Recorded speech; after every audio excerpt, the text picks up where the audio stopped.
Okay, guys, sorry I had to stop, but I had to clear off the phone so that I can go ahead and record this. So, today, what I want to do is in honor of Life Jennings. Oh my gosh, I love that man. And if I hadn't have met him, from the story, I did meet him. I woke up from the dream, and shortly after, maybe a day or two after that, I actually met Life Jennings. I had won the contest, and we met Life. I presented him with my drawing, and I gave him I recited my 1020 life poem for him, and he looked at me and he was like so, like, he really was thankful. He's grateful. He's down to earth. Oh my gosh. And I've met this man umpteen times, and every time he's very nice and very generous and kind. But the first time he gave me some great inspiration. He said that life is possible.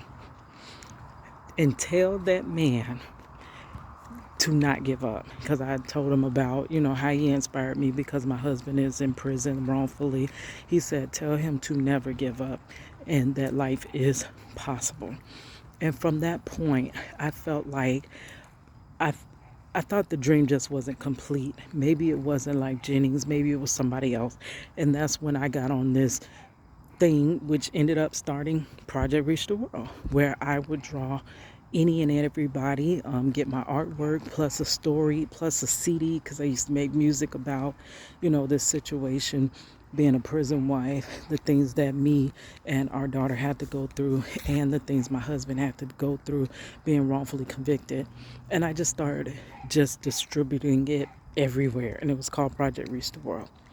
So he started that. If there was no Life Jennings, there would be really no Kadlac, to be honest. There wouldn't be a Kadlac.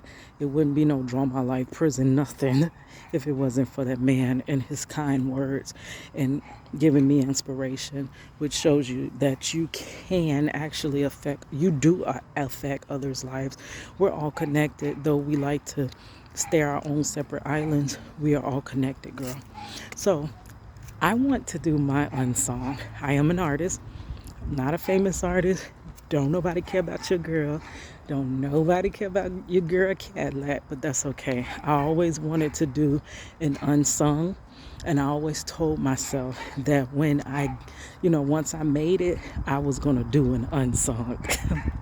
So here it is.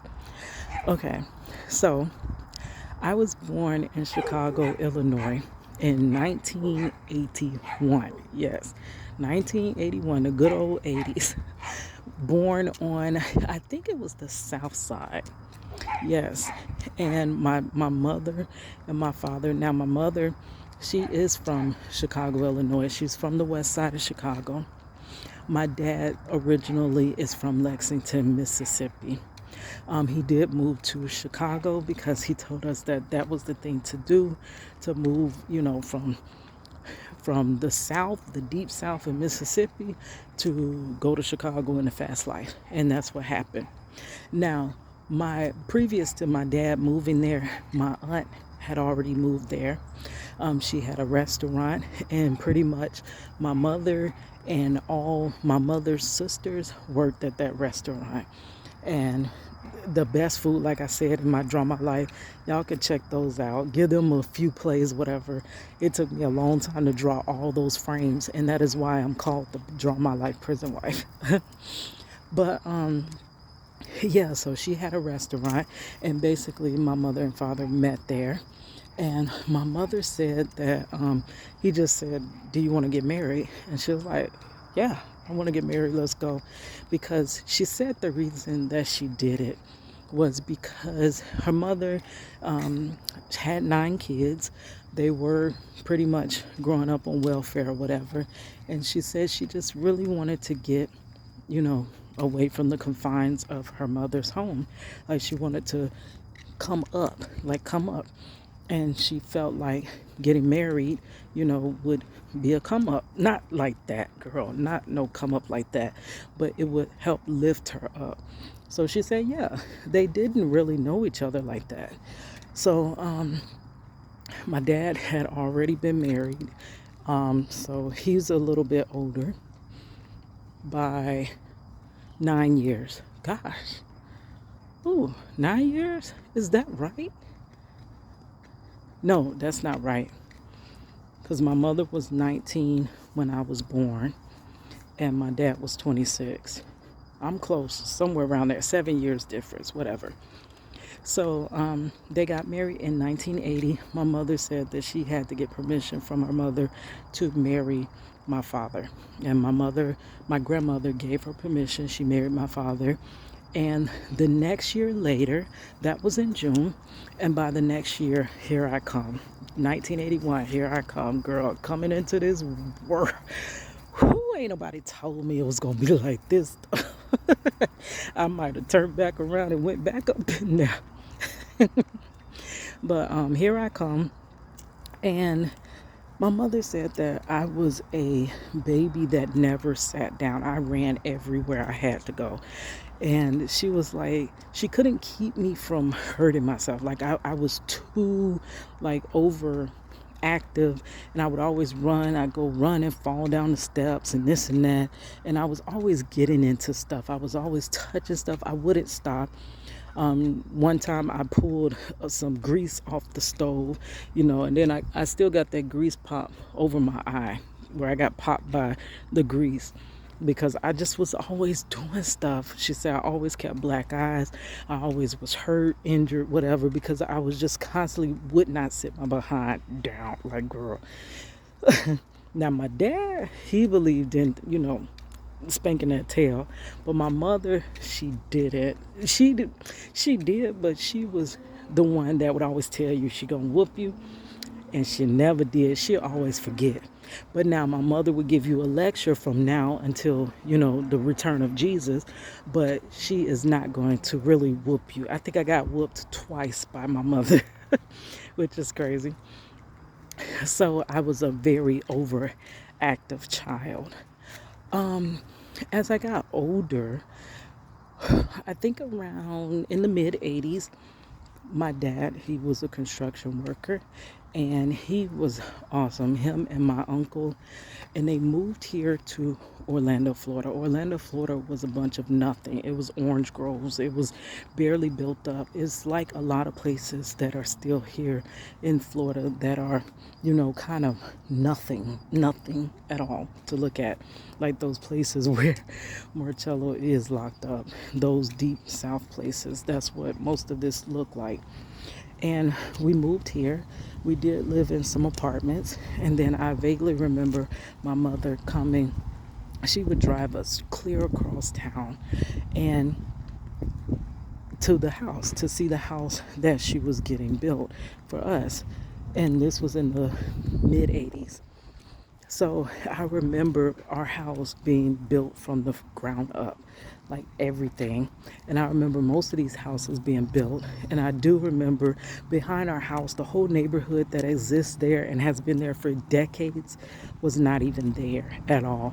It was nothing but sand hills. And me and my sister, now let me not get too far ahead of myself. A little while after, it was me, my mother and father, and here comes, my mother says, you're going to have a sister. And I'm like, okay. Now, what I didn't know was my sister was older than me. She was 4-something years older than me, and she was coming to live with us. And she was about 9. I think I might have been about 5. If that math is right, girl, I'm too old to be doing math. But yeah, so I'm like, okay, so she's coming to live with me. I don't know who this is. So that was my sister from my dad's first marriage. She comes to live, and we used to play. We would stay outside all day, making mud pies, climbing those sand hills. They used to have watermelons in them. We would pick the watermelons, but the watermelons were never good enough to eat. Like, they were always like premature. You couldn't do nothing with them but play with them and stuff. So I spent a lot of my time outside playing this and that. Now, the one thing I do have to tell you was, when we moved into this neighborhood, there was only 2 black families in this neighborhood. We were one, and then there was one more, like on the corner. It was an older family, whatever. like probably grandparents or whatever. So this was an all white neighborhood. And here come these black folks from Chicago. Ain't that crazy? But so we played with the neighborhood kids. Nobody really noticed that. Hey, we did notice that we weren't the same color and all that, but we still played with each other. It wasn't until I went to school. Now I did go to the elementary school here, and the elementary school, that's basically when I found out that I was black. I went to school one day and this girl said, "Hey, you black, girl?" And I said, "No, I'm not. I ain't black." And I said, "I'm brown. And you ain't white. You pink." And I went home, I ran home and I told my mama, I'm like, "Why this girl called me black?" And she was like, "Kita, you are black." And I'm like, "No, I'm not. I'm not black." She was like, "Yes, you are, Kita. You are black." And I'm like, "No, I'm brown. You're yellow." Because my mother was really like a really light-skinned woman. And my dad was dark skinned. Well, he is dark skinned. My dad is still alive. He's dark skinned. My mother was light skinned. So we came out like in between. So with kids, all you see is like the actual color. You don't know black and white like that. So I was like, "No, I'm not. I am brown and you're yellow and they're pink." She was like, "No, Kitty, you're black." That was the first instance of when I felt like I was told that I was different. Okay. And then I remember my mother used to braid my hair down. Well, she was never really good at hair. She would try to, but she wasn't really good at hair. So she would have her friend that came from Chicago to live with us braid my hair into cornrows. You know, the plaits, they call them French braids in Chicago. They be in all types of designs. Like now, everybody girl wears them now, but back then, that was unheard of. And I remember having some cornrows one day, and my mother, she was watching Amen or something like that with Sherman Hemsley. She was watching that. She would watch that in 227, girl. Now I'm telling you how old I am. That would be on. She'll be rolling rolling her hair for church the next day and getting ready. And she would have to do my hair for church. Now, one thing is, we was always at church. When the church was opening to the church closed, my mother was the first one there and she was the last one to leave. And it was always that we would just have to wait after church forever and ever and ever. And my mother would always say she talks to everybody because she don't know when the last time she's ever going to see anybody again. So we couldn't just leave church when church was over. We talking to everybody. So I'd be like, "Mom, just run me them keys and let me go sit down." But when I was a little kid, you can't do that. So you play around on the pews and this and that. So we were always in church or at school. That was the only time that we really went anywhere. Now they did kind of occasionally take us out to the staples, which is Universal, Disney, stuff like that. But yeah, so that was how life was growing up. So we were getting ready for church the next day, and I had these cornrows, and I'm like, "Mom, can I please take this stuff out my hair?" Because the kids would actually make fun of me. They would say my hair looked like snakes. They would call me Medusa. They would also say like my hair looks like a maze, like it's so amazing, that they're trying to get through it. And that was basically, the reason I didn't want those cornrows in my head. So I would try to take them out, and I couldn't get them out, girl. So one day I just shaved the whole side of my head. Now today that would be nothing, but back then, girl, that was not any type of style. That was crazy. So my mother, to kind of, teach me the lesson, made me comb my hair all the way up and show. Now this was the crazy part. I looked in the mirror and I was like, yeah, the braids are gone, but now it looks weird. So what I did after that was I shaved the two braids off on the side that I couldn't get out. I went and shaved the other side. So I'm like, okay, now it looks even. My mother was like, Keita, what in the world did you do? I'm like, Ma, I ain't do nothing.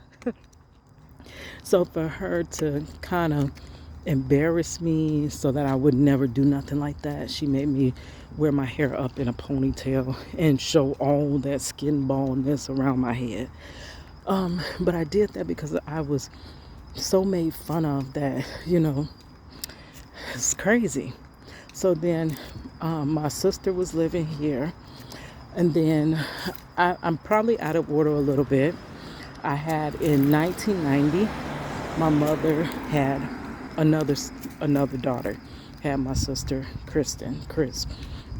That's the one that I take care of. So it was me, my sister Shara, and Kristen. Shara was in high school and Kristen was just born. Like, they had the ultimate bond. Now, I was only like 9 or 10, I think, at that time.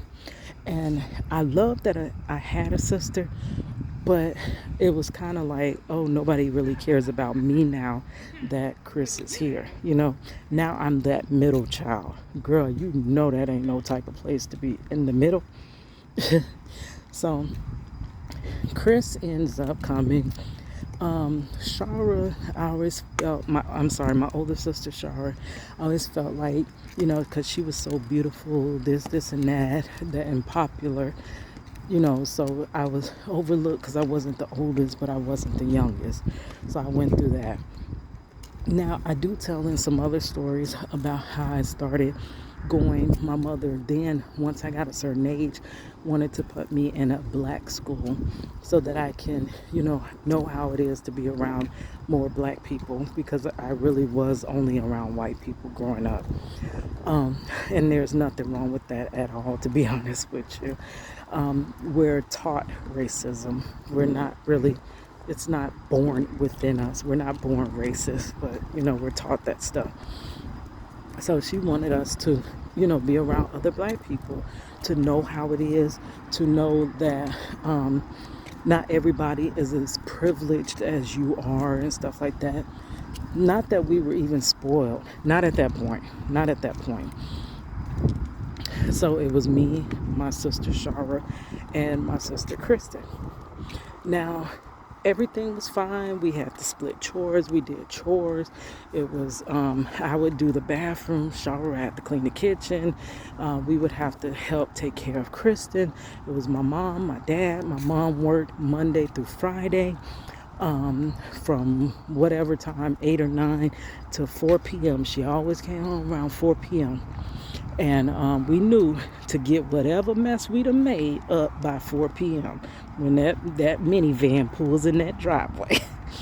So that's how life was. And my dad, he was a construction worker, just always working overtime, working doubles, working. That's all I remember. Now, there was this one moment, to back up a little bit. Now, me and my dad were close. We were super duper close. My mother said that I used to call him, I don't know why, but me and my older sister calls my dad by his name. And I never understood why we did that. But my mother said when I was a kid, his name is Finn. I would call him my Finn. And I guess they thought that was cute or whatever. So I just always called him Finn. I always called him by his name. And it never was any type of disrespect. I'm sorry. There was no type of disrespect. It's just, that's what we did. And my older sister called him that as well. Now, it wasn't until Kristen came along. My mother did not want that with Kristen. She wanted her to call him Dad. So that's what it was. And we were a regular, normal family. Now, this is where things started to change and flip a little bit, to where the house just started being like a crazy farmhouse or something crazy. Just constant confusion. When Kristen was about 8 years old, not 8 years old, I'm going too far. She was 3 years old. She was 3 years old, and she was not listening. she was on the couch and she was not responding. So my dad, he was like, back then he was super mean. Like, girl, he was mean. And I'm like, who can be angry all the time like that? He was always, I remember getting, now I told you my dad spanked us, but my mama didn't. I remember getting a spanking because when we moved here, it was a shall I say, a roach that flew around the apartment. And we never knew that roaches could fly. Like, girl, this is something we just never knew. So this thing flying all around, so we screaming because we scared. I remember my dad came in there and whooped everybody. And he didn't even know what we were screaming about. It could have been anything. So it was just, my dad was just always, now he was not abusive. Do not even go there. No. He was spanking us, which maybe, he should have figured out, like, why are we screaming and stuff like that. But we just knew to walk on eggshells when he was around because, we didn't want no whoopings and whatever like that. We didn't want to do nothing, wrong like that. So it started feeling like, before I get to that point, so my dad, he ends up moving back to Chicago. And my mother stayed here with us in Florida. Basically, she didn't want to relocate again. At first, she didn't want to leave Chicago, and now she doesn't want to leave Florida. So my dad, he would go, back to Chicago. He would work. He stayed with my grandmother, and he would send, money back and stuff like that. And I remember him coming back on a plane all the time. He would always fly back in, like, maybe every month. Every month he would come, like, once to, see us. And that was for some years, I believe. And I specifically remember one day when I developed, and my mother just blurts out at dinner, "Oh, Keto wears a bra now." And I'm like, "Mom, how in the world why did you just say that?" Like, I was so freaking embarrassed. And it was so crazy. So that was the relationship. Like, we went from a very, very, very close relationship to when he left and came back. When he finally did come back to Florida to stay, our relationship was no longer the same. And that's when I was around middle school age. It was like, I felt like he didn't, care about us or whatever like that. That's how I felt. Now, a lot different now. I know a lot different. I understand more. You understand more. Like the old people say, by and by. That's true. That's real. So back then I didn't understand why. And I always was like, why is he so mean? He would, like, when things are wrong, he would say things like, I got the stupidest kids in the world. And oh my gosh, my kids can't do nothing right. And my mother was always the one that was pleading and saying, look, you can't talk like that. You have girls. You can't talk in that manner to girls because girls are different than, boys. Maybe boys, you can rough them up and stuff like that. But it wasn't, I hope I'm explaining this correct, because it was not any type of abuse at all. Not whatsoever. So it's not that. It's just he was just extra mean. And I just didn't know why. That's what it was. And I just didn't know what would trigger his anger and what wouldn't. So we just didn't talk. Like, we didn't talk at all. Like, I would be in the van going to church and we wouldn't say words at all. We was a family that didn't talk whatsoever. Now at that time I'm going to this all-black school. I did that in a drama life where I was skateboarding and fell on my face and ended up scarring my face. And the kids, when they seen that, they instantly started making fun of me. They would throw rocks at me at the bus stop. They would call me Scarface. They did so much. They taunted me through. So my whole middle school years were horrible. Then the teacher, like the little counselor, she thought I was being abused, but I was not being abused whatsoever. I was just a rough child that played rough and got a whole bunch of bumps and bruises and stuff. I call myself making my own skateboard, and that thing wasn't secure enough, and I fell and slid across the concrete. Knocked my teeth out, skipped my face. So they're in there trying to say, hey, you could say that you could tell us if anything is going on at home. And I'm like, nothing's going on at home. I fell on my face, and they just refused to believe me. They didn't want to believe that. So I just went through so much, like ridicule, so much. I was being basically bullied at school. I hated school. At that time, I was very, it starts with an S. I thought about that constantly. I kept thinking the world would be so much better just without me in it. Nobody cares about me. I don't have friends. I may have had one or two friends. Nobody cares about me. I'm ugly. I'm hideous. I look like a monster with this big scar on my face. My dad, they don't even love me because he always says he has the stupidest kids. Like, this is how I felt as a child. And a lot of the things, like if you ever notice negativity on my channel, maybe it's stemming from this time frame. Like, I have been trying to rid myself a lot of that energy or whatever, but it's still there. When it happens, it's like it causes a scar that doesn't go away. Basically, I wasn't just scar face, I was scarred like completely. So I felt very unloved. I felt very unwanted. I felt like, what is the point of me even being here? I don't even want to be here anymore. I hated school. When I would have to go to school, after I came back, I would lock myself up in the room, and I just would always be in the room, and nobody cared. Nobody knocked on the door to see if I was okay. We were basically a family that didn't really eat dinners and lunches and stuff like that. Everybody get their food and everybody dispersed. So that's how life was, basically. Hold on, guys, I'm finna get up in this car and finish up this story, so I'll be right back with you. Anyways, so I would be like locked up in my room.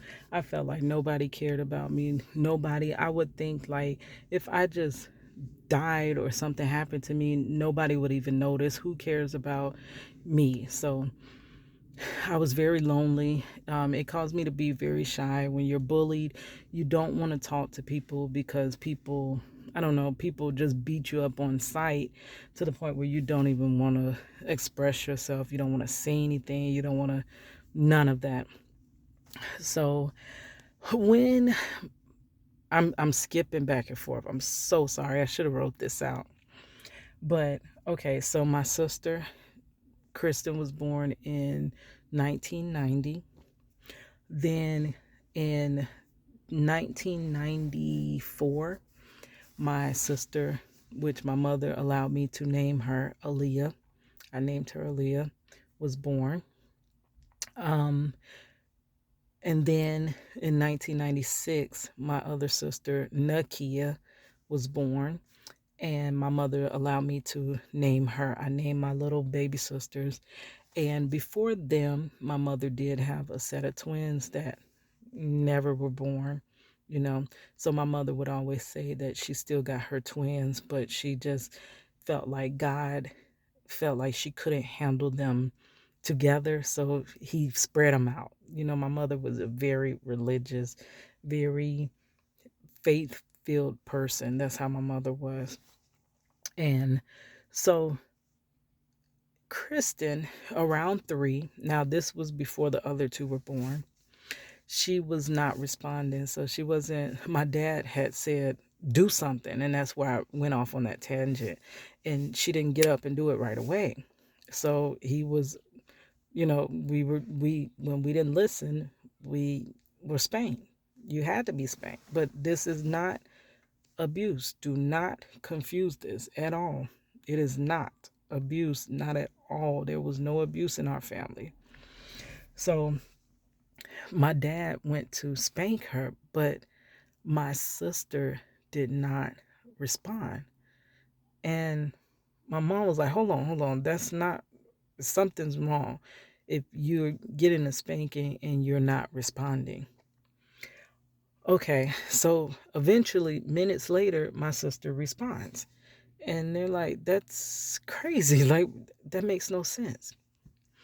After further evaluation, they had said that, dang, I hope that ain't Marcello's call that I just missed. I have no idea who that is. I hate all these calls that you don't know who calling you. But yeah, so later they diagnosed my sister with sleepwalking. And further beyond that, they diagnosed her with epilepsy. They realized that she was having seizures. And I do remember one day my mother, my sister, she started being like very unruly, like really bad, like bad. You don't even want to call kids bad, but very bad, like talking back and this and that. And like me and my older sister Shara, we just didn't do that. And by this time, no, that time Shara was still in the house. She was still in the house. So we just didn't talk back like that. And Kristen had became very unruly because the fact that, now this is why that happened. Okay. So my sister, my mother had told my sister to do something and she got mad at her. My sister would go off and talk and very disrespectful. And my mother said, so what you gonna do? Go in the room and have a seizure? And my sister said, yeah, that's what I'm gonna do. And my mother, shortly after Kristen went in that room, she had a seizure. And my mother, that really completely shook her.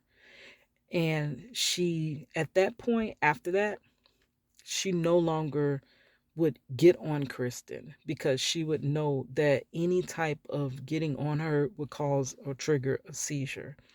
And that's when Kristen just became so unruly. Like you couldn't almost tell her nothing. She always wanted to fight and always wanted to argue. Now, by the time the other two were born, my sister Shara had graduated and she moved back to Chicago. Okay. And so it was just me now as the oldest, and I have the three little sisters. By 1996, I had three little sisters. And I basically became the built in babysitter because my dad was always working, still just always working. We see him a few hours and we still didn't communicate. And that's all that we knew